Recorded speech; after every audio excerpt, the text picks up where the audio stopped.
Who am I? Why am I here? Where am I going? In the name of progress, modern man has tried to answer those questions without reference to God. But the answers that came back were not exhilarating, but dark and terrible. You are the accidental byproduct of nature. There is no reason for your existence. All you face is death.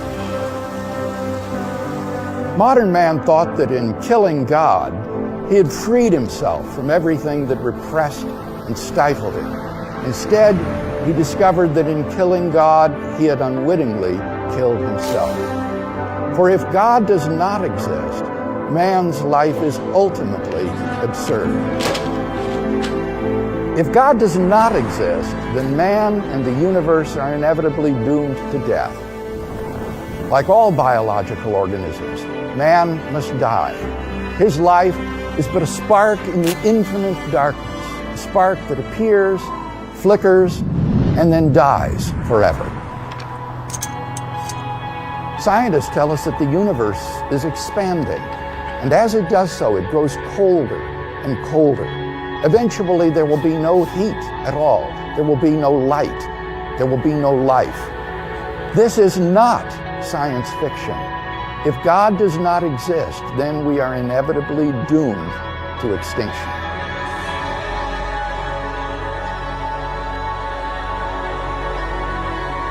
Now, what does all this imply? It means that life itself is absurd. It means that the life we do have is ultimately without meaning, value, or purpose. Now, 5 minutes. If each individual person passes out of existence when he dies, what ultimate significance can be assigned to his life? His life might be important relative to certain other events, but if all of the events are ultimately meaningless, what can be the ultimate significance of influencing any of them? Mankind is thus no more ultimately significant than a swarm of mosquitoes, for their end is all the same. This is the horror of modern man. Because he ends in nothing, he ultimately is nothing.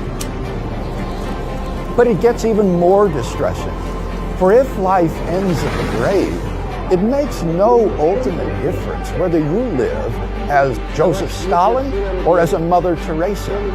If your destiny is ultimately unrelated to your behavior, then you may as well just live as you please. Moral values are either just expressions of personal taste or else the byproducts of biological evolution and social conditioning. Who's to say whose values are right and whose are wrong? Now think of what that means. It means that it is impossible to condemn war, oppression, or crime as evil. To kill someone or to love someone is morally equivalent. Our predicament is that it is impossible to live consistently and happily with such a worldview.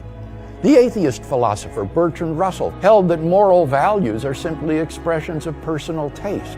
And yet Russell admitted that he could not live that way. He therefore found his own worldview, and I quote, "incredible. I do not know the solution," he confessed. If death stands with open arms at the end of life's trail, then what is the goal of life?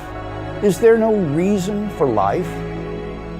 If its destiny is a cold death in the recesses of outer space, then the answer is yes, it is pointless.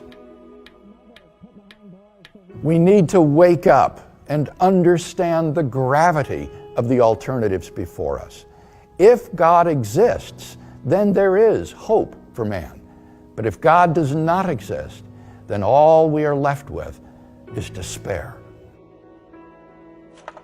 Faced with an atheistic worldview, the philosopher Jean-Paul Sartre realized that life is absurd. In his play, No Exit, he tragically portrayed the life of man as hell. The final words of the play might serve as an atheistic mantra. Well, let's get on with it.